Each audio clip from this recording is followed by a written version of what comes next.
Daralun Polres Lok Semawi menggelar simulasi pengamanan aksi unjuk rasa yang berujung ricuh.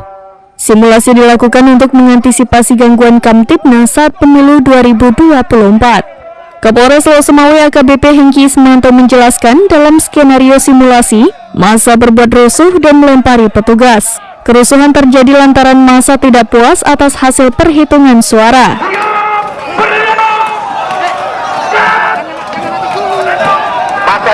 Ketidakpuasan itu dilampiaskan dengan orasi dan tindakan anarkis melempari kantor tersebut, sehingga kepolisian Resor Lok Semawi menggelar simulasi Sispam Kota OPS Mantap Berata 2023 di lapangan Satyahan Prabu Mapolres Lok Semawi pada Jumat 13 Oktober 2023. Kapolres Lok Semawi AKBP Hengki dalam sambutannya menyampaikan, simulasi Sispam Kota ini adalah gambaran umum tugas polisi ke depan dalam rangka pengamanan tahapan pemilu.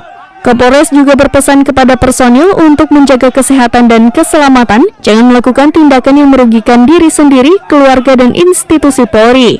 Orang nomor 1 di Polres Lok Semawi itu juga mengajak personil untuk saling mengingatkan dan jangan sampai ada yang mendukung calon dan paslon dalam pemilu serta harus memahami dinamika dan keadaan nantinya.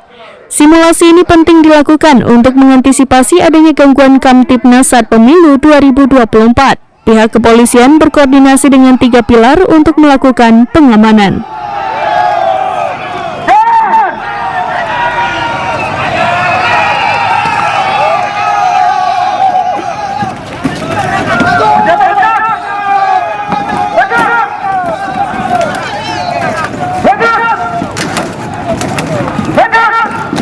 Kita lihat walaupun masa sudah menjauh, ada beberapa titik api yang telah dilakukan atau dibakar oleh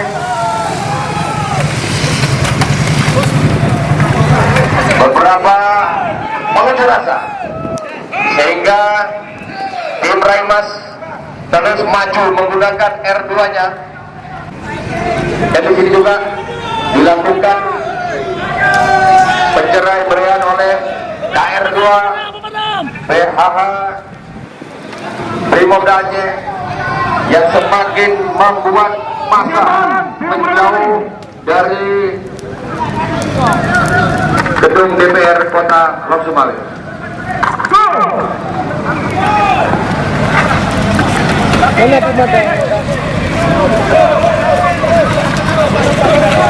Setelah massa menjauh, juga dilakukan pemadaman api oleh tim racun api PH Brimob Aceh untuk menghilangkan beberapa gangguan-gangguan. Dari Lok Semawi, Zaki Mubarak, serambinews.com. Download Tribun X sekarang, menghadirkan lokal menjadi Indonesia.